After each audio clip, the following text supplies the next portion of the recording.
Hello and welcome to lecture number 14, part 3 on effective potentials. So far, we have been discussing on the effective potential of an attractive central force.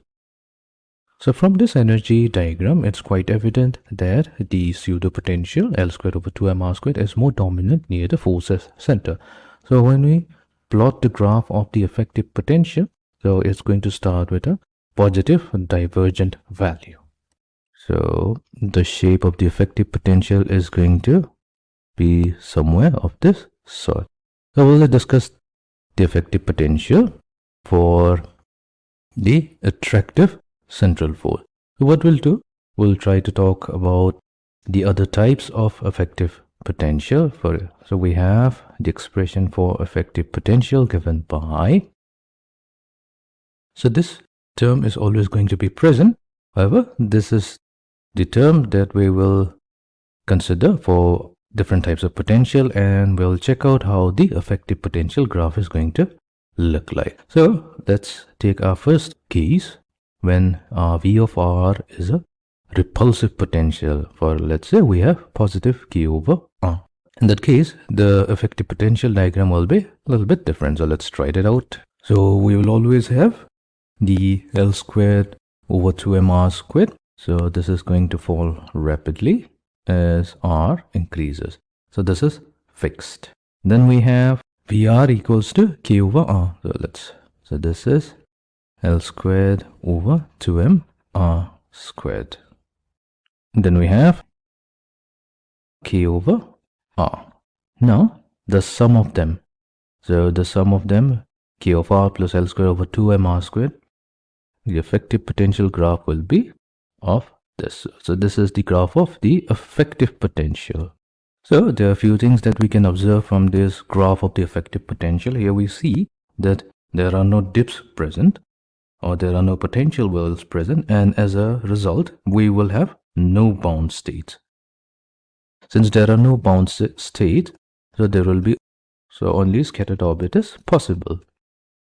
Even though our potential is repulsive in nature, but it is a central force potential, and as a result its orbit will be hyperbolic in nature with energy, let's call it E1, and that energy is always going to be greater than E equals to 0. So I have energy E1 greater than E, which is greater than 0. So that means there will be no parabolic path possible. It's always going to be a hyperbolic trajectory. Okay, let's go to the next case. So we have V effective given by this particular equation. Now what we'll do, we'll consider the case when V of R is given by negative K over R squared. In that case, the effective potential will then be negative K over R squared plus L squared over 2m R squared. So let's try to plot the effective potential. So we have the energy axis, so this is E, and then we have the horizontal axis, which will be the position R. Fine. Now we'll begin with the L squared over 2mr squared. This is always going to be a positive definite, and it's going to lie in the first quadrant. So this is our L squared divided by 2mr squared graph. Then we have negative K over R squared. So negative K over R squared, this graph will be something of this sort. So this is negative K over R squared. Now, there are a couple of cases that we can observe here. Suppose number 1, if K is exactly equals to L squared over 2m. So in that case, we will see that V effective, that will, according to this particular equation, this will goes to 0. So that means our effective potential is going to lie along this line where the energy is 0. So this is going to be the graph of the effective potential for this particular case, for case number 1. Then we have two more cases. So let's say case number 2 is our K value is greater than L squared over 2m. So that means we have this particular graph. So we have this graph which is dominant compared to the upper graph. So in that case, our effective potential will be something of this. So this is going to be the graph of the effective potential. And we have the third case in which K is lesser than L squared over 2m. So clearly it is the pseudo potential or the centrifugal potential which is going to be dominant. So our effective potential is going to be having the shape as shown here. So this is going to be the effective potential. Now let's say we have the effective potential that is positive. So we have K over R squared. In the previous case it was negative. Now this time we're considering a positive potential.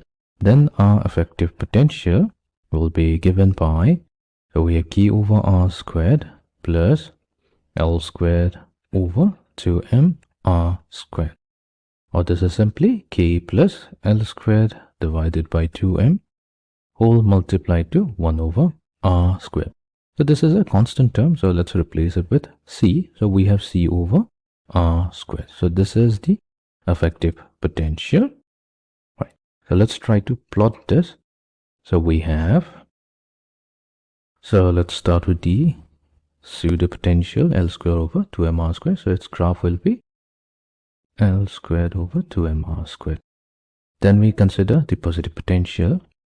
This also have a positive 1 over R squared dependence. So let's say depending upon the value of K, it could be either above the yellow graph or it could be below it. So let's consider this particular case. So in that case, the sum total of this particular two will give us the effective potential. So our effective potential will be, so this is our effective potential.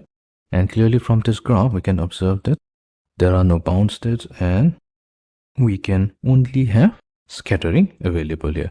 However, we cannot say anything about the orbit of the object. That's because our potential, this is no longer a central force potential. Let's take another case of the potential V of R. So we'll start with negative K over R cube. We'll start with the attractive potential first. So that means we have V effective. We'll start plotting the L squared over 2m R squared first. And then we have negative K over R cube. Now clearly, we have 1 over R cube. That means it's going to fall even faster as compared to 1 over R squared. So it will be more closer to the force's center. So this will be the graph of negative K over R cube. Now when we try to plot the effective potential, I can clearly see that this term is going to be more dominant towards the origin compared to this one. So that means our graph will be something of this sort. So here definitely there are some bound motion that is going to be present here. So let's say we have a particular value of energy E1. Now for this particular energy, what we see that we have a lower bound here. So we have one particular bound. So there will be one bound present here. So let's call this R1. And we have another bound which is at R0. And obviously there is a discontinuity in the force towards the origin. So that means particle that is coming with an energy E1, so it can either get scattered once it reaches this particular turning point, let's say at R2, or what can happen, it can have a bounded motion between R1 and R0. Now let's say we have another energy E2 which is greater than E1. Then in that case, this particular particle is not going to experience the presence of the effective potential at all. And finally, when we try it out for a positive potential, that is positive K over R cube, then we'll see that the effective potential is going to lie in the positive quadrant, meaning that only scattering is possible. Then we go to the next case. Let's say our potential V of R is given by half K R squared. So this is our familiar Hooke's law, and this is going to produce a simple harmonic motion. Now, for this particular potential, the effective potential will be given by half K R squared plus L squared over 2m R squared. So let's try to plot the graph of V effective. So we'll start with the pseudopotential term. So as usual, this is going to lie in the first quadrant. Then we have half k r square. So this is simply a parabola which centered at the origin. So its graph will be, now depending upon the motion, we are going to have the effective potential graph. So that means we'll begin by considering, let's say, a one-dimensional motion.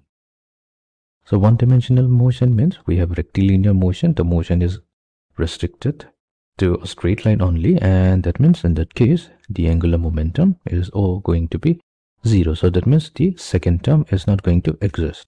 So in that case we have V effective that will be exactly equals to half k r squared.